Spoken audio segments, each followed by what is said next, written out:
ಮದ್ದೂರು ಪಟ್ಟಣದ ಪ್ರವಾಸಿ ಮಂದಿರದ ಮುಂಭಾಗದಿಂದ ಹೊರಟ ಪ್ರತಿಭಟನೆಯ ನೇತೃತ್ವವನ್ನು ದಲಿತ, ಮಹಿಳಾ, ರೈತ, ಅಲ್ಪಸಂಖ್ಯಾತರ, ಹಿಂದುಳಿದ ವರ್ಗಗಳ ಮಹಾ ಒಕ್ಕೂಟದ ವತಿಯಿಂದ ಪ್ರತಿಭಟನೆಯ ನೇತೃತ್ವವನ್ನು ವಹಿಸಲಾಯಿತು. ಪುರಸಭೆ ಆಡಳಿತ ವತಿಯಿಂದ ಮನೀಶ್ ರವರನ್ನು ಏಕಾಏಕಿ ಕೆಲಸದಿಂದ ವಜಾಗೊಳಿಸುವುದರ ಬಗ್ಗೆ ವಿವಿಧ ಸಂಘಟನೆಗಳ ವತಿಯಿಂದ ಪ್ರತಿಭಟನೆ ನೇತೃತ್ವವನ್ನು ವಹಿಸಲಾಯಿತು. ಇನ್ನು ಪ್ರತಿಭಟನೆಯಲ್ಲಿ ನಾನಾ ವಿವಿಧ ಸಂಘಟನೆ ಪದಾಧಿಕಾರಿಗಳು ಭಾಗವಹಿಸಿದ್ದರು. ಮನೀಶ್ ರವರನ್ನು ಏಕಾಏಕಿ ಕೆಲಸದಿಂದ ವಜಾಗೊಳಿಸುವುದರ ಬಗ್ಗೆ ಅನಿರ್ದಿಷ್ಟ ಪ್ರತಿಭಟನೆಯನ್ನು ಡೈಮಂಡ್ ಕನ್ನಡ ಟಿವಿ ನಿರಂತರವಾಗಿ ವರದಿ ಮಾಡಿತ್ತು. ಹಾಗಾದರೆ ಪ್ರಿಯ ವೀಕ್ಷಕರೇ, ದಲಿತ, ಮಹಿಳಾ, ರೈತ, ಅಲ್ಪಸಂಖ್ಯಾತರ, ಹಿಂದುಳಿದ ವರ್ಗಗಳ ವತಿಯಿಂದ ಮತ್ತೆ ಪ್ರತಿಭಟನೆಯನ್ನು ಏರ್ಪಡಿಸಲಾಯಿತು. ಏಕಾಏಕಿ ಕೆಲಸದಿಂದ ವಜಾಗೊಳಿಸಿರುವ ಬಗ್ಗೆ ಪ್ರತಿಭಟನೆ ನೇತೃತ್ವವನ್ನು ವಹಿಸಲಾಯಿತು. ಇನ್ನು ಸಂಘಟನೆಯ ಅಧ್ಯಕ್ಷರಾದಂಥ ಅನ್ನದಾನಿ, ಮೂರ್ತಿ, ಹಲವಾರು ಪ್ರತಿಭಟನಾಕಾರರು ಮೆರವಣಿಗೆ ಮುಖಾಂತರ ಪುರಸಭೆಯವರೆಗೂ ಸಹ ಪ್ರತಿಭಟನೆಯನ್ನು ನೇತೃತ್ವ ವಹಿಸಲಾಯಿತು. ಇನ್ನು ಮನೀಶ್ ರವರನ್ನು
ನೋಡಿ, ಇಲ್ಲಿ ಜನರ ಬಳಿಗೆ ಬರ್ಲಿಲ್ಲ ಅಂದ್ರೆ ಇನ್ನೇನ್ ಕೆಲಸ ಮಾಡ್ತಾರೆ ಅವರು?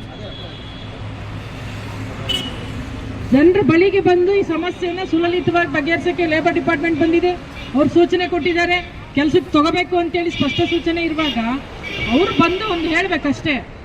ಪುರಸಭಾ ಅಧ್ಯಕ್ಷ ಈಗ ಏನು ಮನೀಶನ ಕಾರ್ಮಿಕನ ಕೆಲಸದಿಂದ ಏಕಾಏಕಿ ತೆಗೆದಿದ್ದಾರೆ, ಅವ್ರನ್ನ ಕೆಲಸದಿಂದ ತೆಗೆದಿರೋದ್ರಿಂದ ಇಲ್ಲಿ ಮುಷ್ಕರ ನಡೆಸ್ತಾ ಇದ್ದೀನಿ ಅಂತ ನನ್ನ ಗಮನಕ್ಕೆ ಮೊನ್ನೆ 3 ದಿನಕ್ಕೆ ಮುಂಚೆ ಬಂತು. ಆವತ್ತಿನ ದಿನವೇ ನಾನು ಈ ಸ್ಥಳಕ್ಕೆ ಬಂದು ಇಲ್ಲಿರೋ ಕಾರ್ಮಿಕರನ್ನ ಮತ್ತು ಸಂಘಟಕರನ್ನ ಏನಾಗಿದೆ, ಏನೋ ವಿಷಯ ಏನು ಅಂತ ನಾನು ಅವ್ರ ಮಾಹಿತಿ ತಗೊಂಡು ಮತ್ತೆ ಚೀಫ್ ಆಫೀಸರ್ ಹತ್ರ ಮಾತಾಡಿದೆ, ಕೆಲ್ಸಕ್ಕೆ ತಗೊಳ್ಳಿ ಅಂತ. ಅವರು ಇಲ್ಲ ಮೇಡಮ್, ನನಗೆ ಹೊರಗಡೆಯಿಂದ ದೂರು ಬಂದಿದೆ, ಇವ್ರ ಮೇಲೆ FIR ಆಗಿದೆ, ಕ್ರಿಮಿನಲ್ ಕೇಸ್ ಬುಕ್ ಆಗಿದೆ, ಇಂಥವ್ರನ್ನ ಹೆಂಗೆ ನೀವು ಕೆಲಸದಲ್ಲಿ ಇಟ್ಕೊಂಡಿದ್ದೀರ ಅಂತ ದೂರು ಬಂದಿದ್ರ ಮೇರೆಗೆ ನಾನು ಕಾಂಟ್ರಾಕ್ಟ್ರು ಆದ ಇವರು RC ಬಿಸ್ನೆಸ್ ಸೊಲ್ಯೂಷನ್ಸ್ ಅವ್ರಿಗೆ ಮಾಹಿತಿ ನೀಡಿದೆ. ಅವರು ಇವ್ರನ್ನ ಕೆಲಸದಿಂದ ತೆಗೆದಿದ್ದಾರೆ ಅಂತ ಹೇಳ್ತಿದ್ದಾರೆ.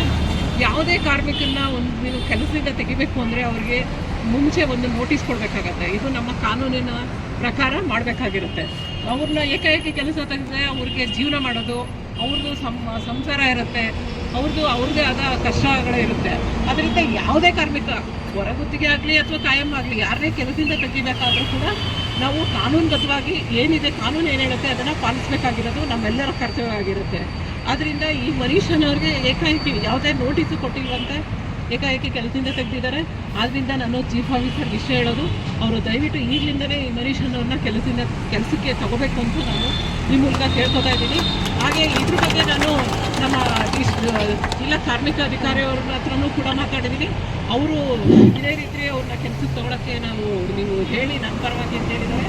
ಆದ್ದರಿಂದ ನಾನು ಚೀಫ್ ಆಫೀಸರ್ಗೆ ಮನವಿ ಮಾಡ್ತೀನಿ, ಈ ಕೂಡಲೇ ಮನೀಶನ ಕಾರ್ಮಿಕರನ್ನ ಕೆಲಸಕ್ಕೆ ತಗೋಬೇಕು ಅಂತ ಕೇಳ್ಕೊತಾ ಇದ್ದೀನಿ. ಅವ್ರಿಗೆ ಈ ಮೂಲಕ ನಾನು ಒತ್ತಾಯ ಕೂಡ ಮಾಡ್ತೀನಿ.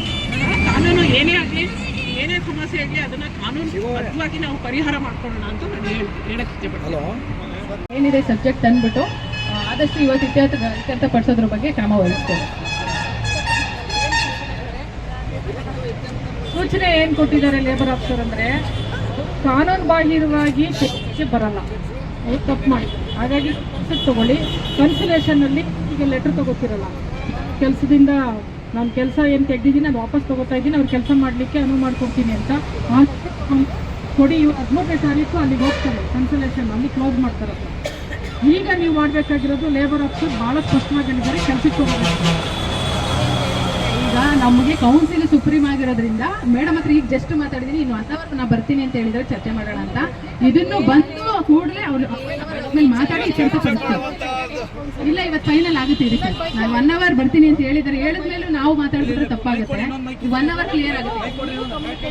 ಅದು ನಿಮ್ಮ ವಿಚಾರ. ನೀವು ಅಧ್ಯಕ್ಷರಿಗೆ ಕೇಳಿ, ಅಧ್ಯಕ್ಷರಿಗೆ ಪುರಸಭೆ ಆಕ್ಟ್ ಕೇಳಿ, ಪುರಸಭೆ ಆಕ್ಟ್ ಇದಕ್ಕೆ ಅನ್ವಯ ಆಗಲ್ಲ. ಪುರಸಭೆ ನಡ್ಸಕ್ಕೆ ಅದು. ಇಲ್ಲಿ ಲೇಬರ್ ಆಕ್ಟ್ ಅನ್ವಯ ಆಗುತ್ತೆ. ಇಲ್ಲಿ ಲೇಬರ್ನ ತೆಗೆದಿರೋದ್ರಿಂದ ಓಕೆ ಅವ್ರಿಗೆ ಹೇಳ್ಕೊಳ್ಳಿ, ಆದ್ರೆ ಅವ್ರಿಗೆ ಹೇಳ್ಕೊಳ್ಳಿ ಮೇಡಮ್. ಇಲ್ಲಿ ನಿಮ್ಗೇನು ಸಮಸ್ಯೆ ಆಗಲ್ಲ. ನೀವು ಕೇಳಿ, ಇಲ್ಲ ಅವ್ರಿಗೆ ಹೇಳಿ. ಕೌನ್ಸಿಲ್ ಅಲ್ಲ ಇದು, ನಿರ್ಧಾರ ಮಾಡೋದು ಕೌನ್ಸಿಲ್ ಅಲ್ಲ ಮೇಡಮ್. ನಿಮಗೆ ಅರ್ಥ ಆಗ್ತಿಲ್ಲ. ನಿರ್ಧಾರ ಮಾಡೋದು ಕೌನ್ಸಿಲ್ ಅಲ್ಲ ಮೇಡಮ್.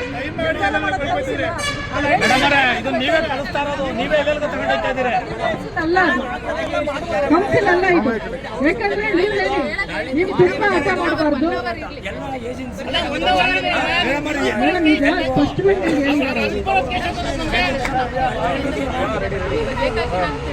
ನಿಮ್ಮ ಬಾಡಿಗೆ ಇದಕ್ಕೆ ಸಂಬಂಧ ಇಲ್ಲ. ನೀವು ಪುರಸಭೆ ಆಡಳಿತ ನಡೆಸಕ್ಕದು.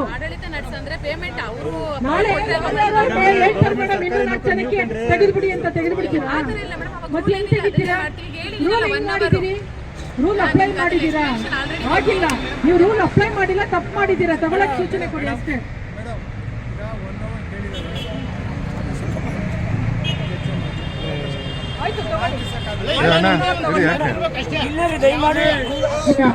ಬಂಧುಗಳೇ, ಅಧಿಕಾರಿಗಳು ಮತ್ತೆ ಕಾರ್ಮಿಕ ನಿರೀಕ್ಷಕರು ಇವತ್ತು